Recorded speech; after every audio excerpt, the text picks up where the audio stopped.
बघूयात 100% बातम्या। राष्ट्रवादी काँग्रेसचे नेते माजी मंत्री हसन मुश्रीफ यांच्या घरावर ईडीने पुन्हा एकदा छापेमारी केली आहे। या छापेमारी विरोधात राष्ट्रवादीचे कार्यकर्ते आणि मुश्रीफ समर्थक आक्रमक झाले। त्यांनी ईडी विरोधात जोरदार घोषणाबाजी केली। जवळपास 9 तास ईडीची ही चौकशी सुरू होती। राष्ट्रवादी काँग्रेसचे नेते हसन मुश्रीफ यांच्या कागलमधल्या घरी सकाळीच ईडीच्या अधिकाऱ्यांनी छापेमारी केली। ईडीच्या अधिकाऱ्यांकडून त्यांच्या घरातील कागदपत्रांची तपासणी करण्यात आली।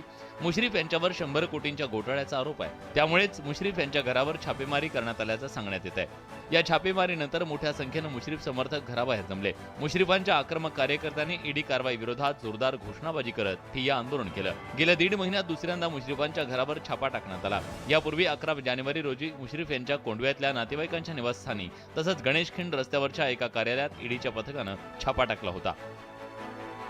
साई रिसॉर्ट प्रकरणी सदानंद कदम यांची 15 मार्च पर्यंत ईडी कोठडीत रवानगी करण्यात आली आहे। सदानंद कदम यांना 14 दिवसांची कोठडी द्यावी अशी मागणी ईडीने केली होती।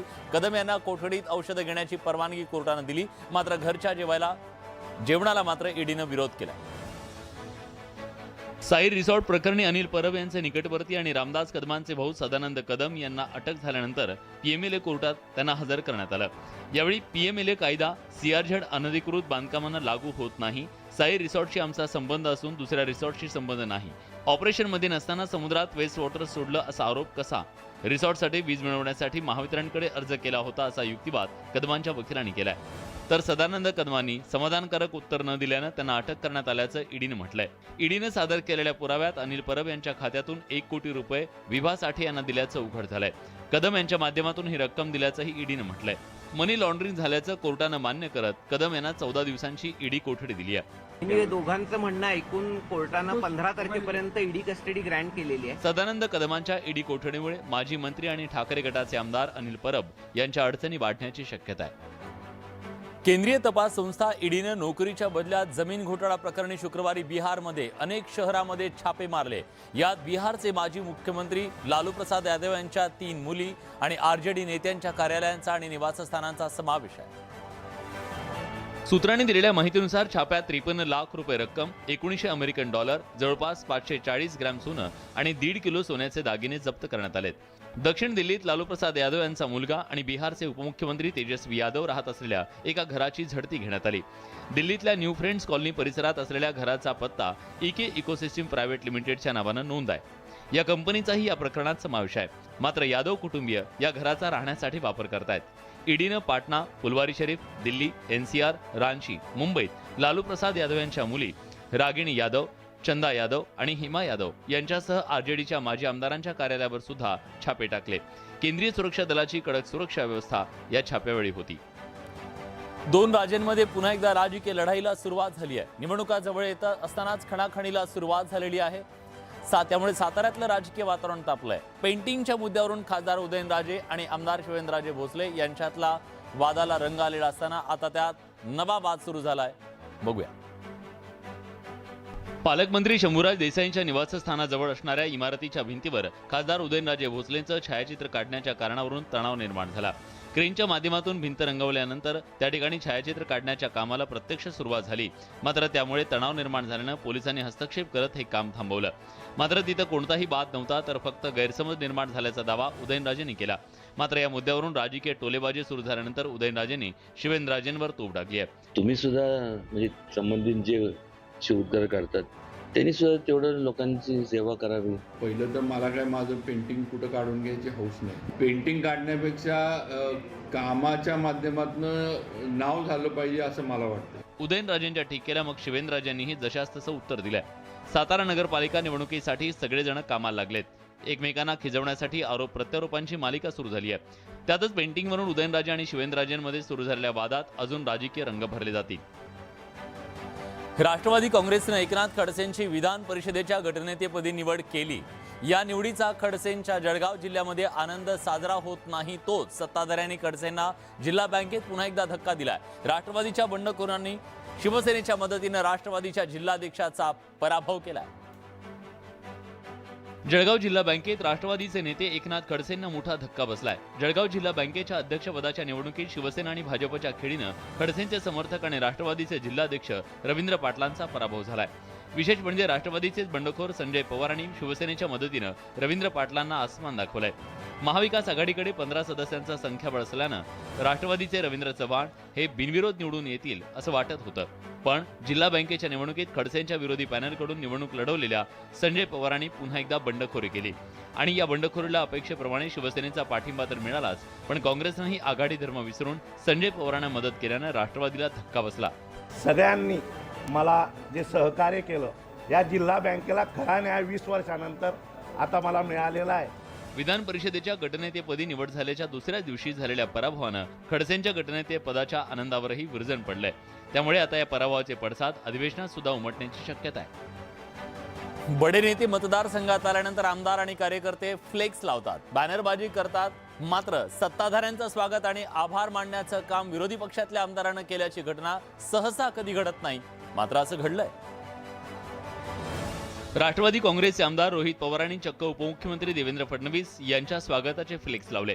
उपमुख्यमंत्री देवेंद्र फडणवीस कर्जत जामखेडच्या दौऱ्यावर आहेत. या दौऱ्यात देवेंद्र फडणवीसांच्या हस्ते विकास कामांचं उद्घाटन करण्यात आलं, तर रोहित पवारांनी सकाळीच हे फ्लेक्स झळकावून उपमुख्यमंत्र्यांना शालजोडीतले टोले लगावले. मवियानं केलेल्या कामांचं उद्घाटन देवेंद्र फडणवीस करणार असल्यानं आभार मानत असल्याचा टोला रोहित पवारांनी लगावला. पवारांच्या आभारावर आणि स्वागताच्या फ्लेक्सवर उपमुख्यमंत्री देवेंद्र फडणवीसांनी खुमासदार प्रतिक्रिया दिली आहे. मध्यंतरी सरकार बदललं, पण काम पूर्ण नाही झालं. आम्ही उद्घाटनाला यावं अशी कामाची इच्छा होती. सत्तेत बदल झाल्यानंतर विकास कामांचं उद्घाटन होताना नेहमीच सत्ताधारी आणि विरोधकांमध्ये श्रेयवादावरून लढाई सुरू असते. इथंही त्याचीच पुनरावृत्ती झाली. आता कुठे जग कोरोनातून सावरतंय असं वाटत असताना, कोरोनानंतर सगळं जग हळूहळू पूर्वपदावर येत असताना सध्या कोरोना रुग्णांमध्ये घट झालेली असली तरी नव्या विषाणूनं डोकं वर काढलंय. भारतात नव्या H3N2 इन्फ्लुएन्झा विषाणूच्या संसर्गानं सगळ्यांची चिंता वाढली. H3N2 इन्फ्लुएन्झा विषाणूचा संसर्ग दिवसेंदिवस वाढतोय. सध्या देशात सर्दी, ताप आणि खोकला या आजाराच्या रुग्णांमध्ये मोठ्या प्रमाणात वाढ होतीये. H3N2 इन्फ्लुएन्झा या नव्या विषाणूमुळे देशात आतापर्यंत 2 रुग्णांचा मृत्यू झालाय.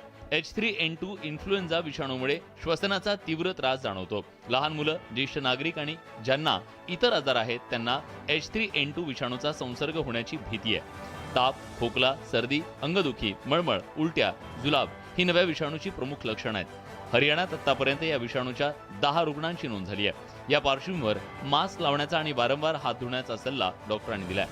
ठराविक अंतर ठेवणे, मास्क घालणे, हात फ्रिक्वेंटली धुणे आणि गर्दीच्या ठिकाणीपासून लांब राहणे. H3N2 विषाणूच्या वाढत्या संसर्गाच्या पार्श्वभूमीवर केंद्र सरकारनं महत्त्वाची बैठक बोलावली. या बैठकीत गर्दीच्या ठिकाणी मास्क वापरण्याचं आवाहन करण्यात आलं. तसंच नागरिकांनी सार्वजनिक ठिकाणी थुंकू नये असं आवाहन सुद्धा करण्यात आलं. केरळमध्ये सूर्यनारायणाचा अक्षरशः प्रकोप पाहायला मिळतोय. केरळमध्ये तापमानानं आतापर्यंत सगळे रेकॉर्ड मोडीत काढलेत. केरळच्या काही भागामध्ये 54 अंश सेल्सिअस इतक्या तापमानाची नोंद झाली आहे. त्यामुळे केरळातल्या जनजीवनावर त्याचे थेट परिणाम दिसून येत आहेत. मार्च महिन्याच्या सुरुवातीलाच केरळमध्ये वाढलेल्या भीषण उष्णतेमुळे सामान्यांच्या मनात धडकी भरली आहे. केरळ राज्य आपत्ती व्यवस्थापन प्राधिकरणानं गुरुवारी तयार केलेल्या एका अहवालात म्हटलंय की राज्यातल्या काही भागात तापमान 54 अंश सेल्सिअसच्याही पुढे नोंदवण्यात आलंय. प्राधिकरणाच्या आकडेवारीनुसार इतकं तापमान अतिशय धोकादायक आहे. केरळचा दक्षिणी भाग, अलपुझा, कोट्टायम, कुन्नूर या जिल्ह्यांमध्ये तापमानानं 54 अंशांचा आकडा गाठलाय. पुढील काही दिवस हीच परिस्थिती राहणार असल्याचा इशारा देण्यात आलाय. उष्णतेची ही महाभयंकर लाट बघता गंभीर आजार आणि हीटस्ट्रोकचा धोका आणखी काही पटीने वाढू शकतो. तेव्हा दुपारच्या वेळी घराबाहेर न पडण्याचा सल्ला देण्यात आलाय. मात्र तिरुअनंतपुरम मधल्या भारतीय हवामान विभागाच्या अधिकाऱ्यांनी या अहवालावर भाष्य करणं टाळलंय. केंद्रीय मंत्री नितीन गडकरींनी आज पालखी मार्गाची हवाई पाहणी केली. दुसरीकडे पुढील वर्षी जानेवारीपर्यंत पालखी मार्ग पूर्ण करणार असल्याचं आश्वासन गडकरींनी दिलं. हा पालखी मार्ग वृक्षारोपण करून हरित करण्याच्या सूचना सुद्धा गडकरींनी दिल्या. राज्यातील लाखो वारकरी दिंडीनं लाडक्या पांडुरंगाच्या दर्शनासाठी दरवर्षी जातात. या वारकऱ्यांचा प्रवास सुखकर व्हावा यासाठी पुणे आणि पंढरपूर जिल्ह्यात पालखी मार्ग तयार केला जातोय. या पालखी मार्गाची केंद्रीय मंत्री नितीन गडकरी यांनी आज हवाई पाहणी केली.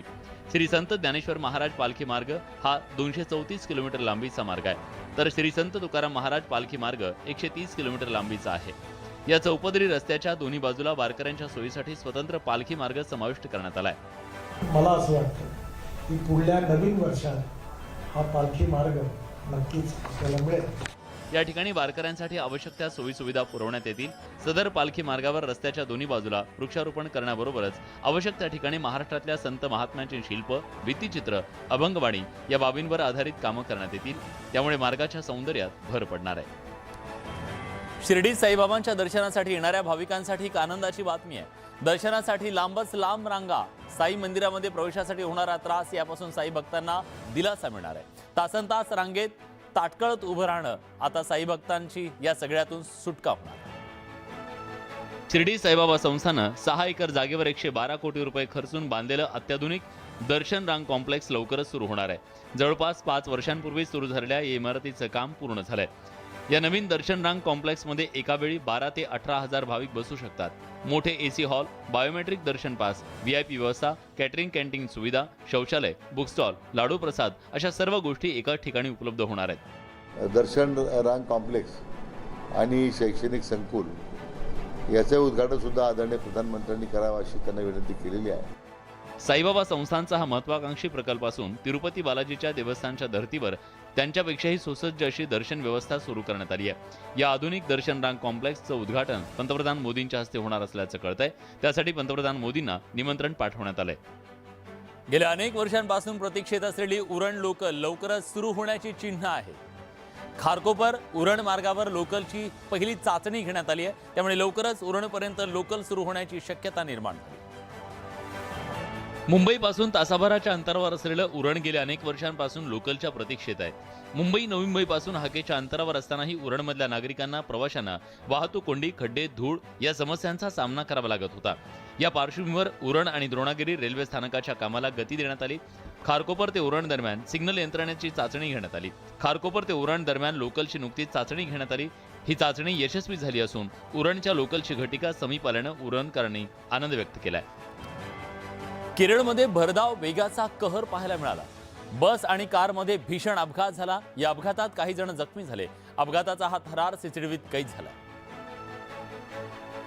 केरळच्या किझाबल्लोर इथली भीषण अपघाताची घटना समोर आली आहे। इथल्या बस आणि कारमध्ये भीषण धडक झाली आहे। या अपघातात कारचा चक्काचूर झालाय, तर या धडकेनंतर बसनं चर्चच्या कमानीलाही धडक दिली। या कमानीचा मलबा बसवर कोसळलाय। या अपघातात काही जण जखमी झाले। जखमींना उपचारासाठी रुग्णालयात दाखल करण्यात आलंय। पुण्यात गेल्या काही महिन्यांमध्ये हातात कोयते घेऊन नाचवणं, केक कापणं आणि नागरिकांमध्ये दहशत निर्माण करण्याच्या घटना सातत्यानं घडल्या। त्यातच आता पुण्यात पोलिसांनी एक मोठी कारवाई करत पिस्तुलांचा साठा जप्त केलाय। त्यामुळे विद्येचं माहेरघर असलेल्या पुण्याची आता शस्त्रांचं आगर अशी ओळख बनू लागली आहे का, हा प्रश्न विचारला जातो। गावठी शस्त्रांची बेकायदा विक्री करणाऱ्या टोळीच्या पुणे पोलिसांनी मुसक्या आवळल्यात। मध्य प्रदेशातून विक्रीसाठी आणलेल्या 17 पिस्तुलांसह 13 जिवंत काडतुसं पोलिसांनी जप्त केली आहेत। गावठी पिस्तुलांची अवैधरित्या विक्री करणाऱ्या 7 सराईत गुन्हेगारांना पोलिसांनी अटक केली आहे। अटक केलेल्या आरोपींवर अहमदनगर, वर्धा, पुणे जिल्ह्यातल्या अनेक पोलीस ठाण्यात गुन्हे दाखल आहेत। 2 आरोपी पुण्यात वाघोली इथल्या लॉजवर वास्तव्याला असल्याची माहिती पोलिसांना मिळाली। त्यानुसार सापळा रचून पोलिसांनी दोघांना ताब्यात घेतलं। त्यांच्याकडे एक गावठी पिस्तूल, 2 जिवंत काडतुसं सापडली। या दोघांची अधिक चौकशी केली असतात या आरोपींकडून 13 गावठी बनावटीच्या पिस्टल, त्यासह 4 जिवंत काडतुसं, एक कार, मोबाईल असा 21 लाखांचा मुद्देमाल जप्त केलाय। दुसऱ्या कारवाईत सोसगावमधून 4 पिस्टलसह 9 जिवंत काडतुसं असा 2.5 लाखांचा ऐवज जप्त केलाय। मोटारसायकल चोरी करणाऱ्या आंतरजिल्हा टोळीचा पर्दाफाश करण्यात पुणे पोलिसांना यश आलंय। टोळीच्या 2 म्होरक्यांसह 9 जणांना पोलिसांनी बेड्या ठोकल्या। पोलीस ठाण्याच्या आवारात उभे असलेल्या 1-2 नाही तर तब्बल 29 बाईक। या बाईक पुणे, अहमदनगर आणि ठाण्यातून चोरण्यात आल्या होत्या। या बाईक चोरणाऱ्या आंतरराज्यीय टोळीच्या पोलिसांनी मुसक्या आवळल्यात। या टोळीच्या 2 म्होरक्यांसह 9 जणांना पोलिसांनी बेड्या ठोकल्यात। या टोळीनं केलेली बाईक चोरी आणि घरफोडीचे 26 गुन्हे पोलिसांनी उघडकीस आणलेत। शेतकऱ्यांचा जीव की प्राण असलेल्या गोठ्यातल्या जातिवंत बैलांना आता बाजारात चांगली किंमत मिळताना दिसतेय। एखाद्या महागड्या कारपेक्षाही या बैलाला जास्तीची किंमत मिळतेय। पुणे जिल्ह्यातल्या आंबेगावच्या गावडेवाडीतला कैलास गावडे यांचा लक्ष हा बैल। आंबेगावच्या बैलगाडा घाटात सुद्धा लक्षानं स्वतःचा दबदबा निर्माण केलाय। अशा या लक्षा बैलाला अनेक बैलगाडा शर्यतीप्रेमींनी विकत घेण्याची इच्छा दर्शवली आहे। एका खरेदीदारानं लक्षा बैलाला 30 लाख रुपयांच्या मोबदल्यात विकत घेण्याची तयारी दाखवली आहे। आम्हाला तर पळण्याची योग्य वाटला आणि बैलाचं वय महत्त्वाचं म्हणजे 2-2.25 वर्ष आहे। त्याच्यामुळे बैल पळण्याची लायक आहे आणि हा बैल आम्ही 30 लाख रुपये घेतला आहे। एखाद्या महागड्या कारपेक्षाही लक्षाची किंमत जास्त आहे। लक्षा बैलाच्या किमतीत महागडी कार येईल। येत्या काळात लक्षाची किंमत आणखी वाढेल असा विश्वास त्यांच्या मालकांना आहे। दिल्ली शहर आणि 2023 सालची होळी एका जपानी महिलेसाठी भयानक कठोर आठवण बनून राहिलेली आहे. होळी साजरी करण्यासाठी एक 22 वर्षीय जपानी तरुणी दिल्लीमध्ये आली.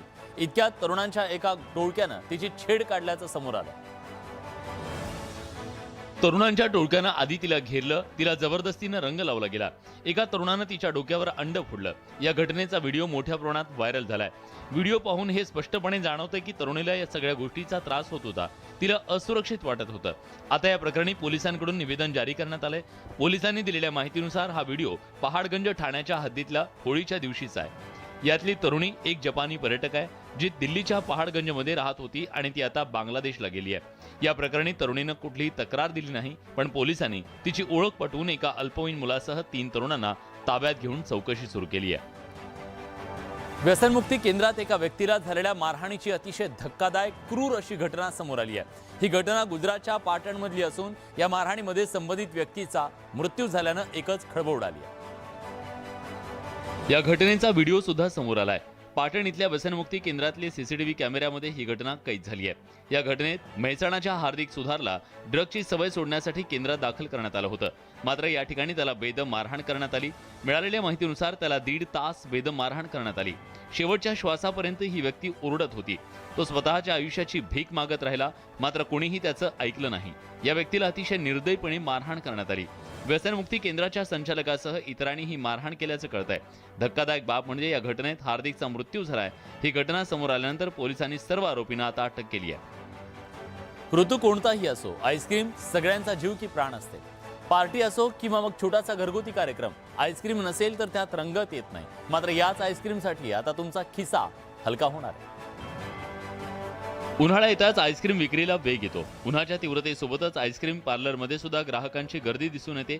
मात्र वाढत्या महागाईची झळ आता कुल्फी आणि आईस्क्रीमला सुद्धा बसली आहे. दूध आणि इतर गोष्टी महागल्यानं आईस्क्रीमच्या किमतीत वाढ झाली आहे.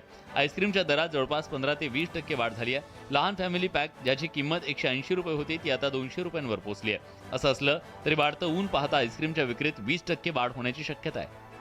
बातमी क्रिकेटच्या मैदानातून आहे. अहमदाबाद कसोटीत टीम इंडियानं 3 गडी गमावत 289 धावा केल्यात. या सामन्यामध्ये शुभमन गिलनं पुन्हा एकदा त्याचा जबरदस्त फॉर्म दाखवून दिलाय. शुभमननं अहमदाबाद क्रिकेट स्टेडियमवर कसोटी क्रिकेटमधील त्याचं दुसरं शतक ठोकलं. भारताचा स्टार क्रिकेटर के. एल. राहुल सध्या चांगल्या फॉर्मात नसल्यामुळे ऑस्ट्रेलियाविरुद्ध 3ऱ्या आणि 4थ्या कसोटीत युवा क्रिकेटर शुभमन गिलला संधी देण्यात आली. शुभमन गिल सध्या जबरदस्त फॉर्मात असून त्याने यावर्षी न्यूझीलंड, श्रीलंकेविरुद्धच्या वनडे आणि T20 मालिकेत शतकांची जणू माळ लावली होती. शुभमनला इंदूर इथल्या कसोटी सामन्यात भारताच्या प्लेइंग 11मध्ये खेळण्याची संधी मिळाली, पण तो फलंदाजीत भारतासाठी अपेक्षेप्रमाणे कामगिरी करू शकला नाही. तर 3ऱ्या कसोटीत भारताला देखील ऑस्ट्रेलियाकडून पराभवाचा सामना करावा लागला. अहमदाबाद इथल्या 4थ्या कसोटीत ऑस्ट्रेलियानं पहिल्यांदा फलंदाजी करत असताना भारताच्या गोलंदाजांना लोळवत 480 धावांचा डोंगर उभा केला.